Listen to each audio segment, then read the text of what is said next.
Videography as a dynamic and rapidly evolving medium encompasses a vast array of technical jargon and terminology. Understanding the basics of videography terminology is crucial for aspiring videographers, film enthusiasts, and anyone seeking to delve into the captivating world of visual storytelling. Today we will embark on an exploration of key videography concepts, shedding light on the foundation upon which a successful videography career or a solid, enjoyable hobby can be built.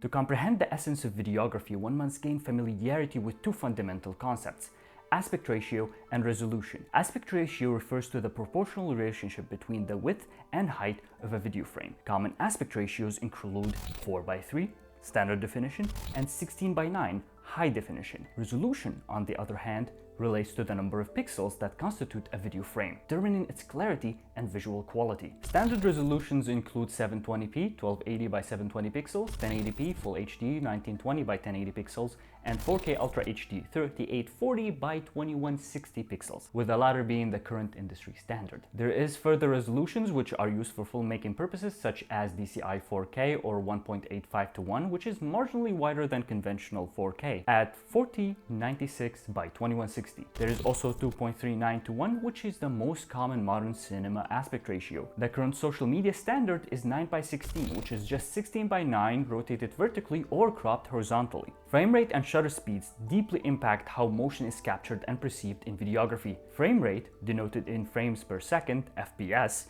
determines how many individual frames are recorded or played back per second.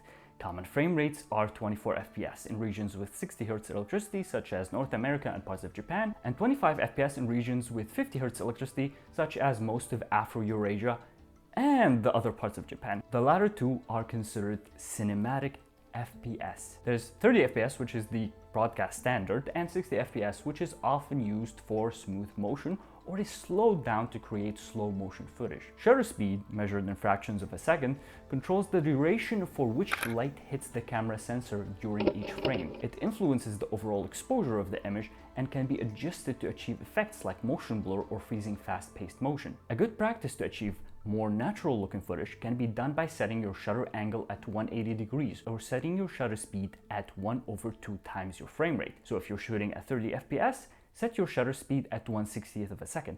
Again, unless you're living in a region with 50 Hz electricity, otherwise you should use 1/50th shutter speed or you will get flickering in your videos. If you're finding this content informative and or entertaining, make sure to like and subscribe. In videography, understanding the relationship between aperture, depth of field, and focus is crucial for manipulating visual aesthetics and storytelling. Aperture, represented by the F number, influences the amount of light entering the lens. It also regulates the depth of field, which refers to the range of distance over which objects remain in focus. From a creative standpoint, controlling depth of field allows videographers to guide the viewer's attention towards specific subjects by emphasizing or blurring elements in the foreground and background. White balance and color grading significantly impact the overall mood and atmosphere by narrative conveyed through videography. White balance ensures that colors appear natural and consistent in various lighting situations. By adjusting white balance settings, videographers can compensate for different light sources, such as natural daylight or artificial indoor lighting,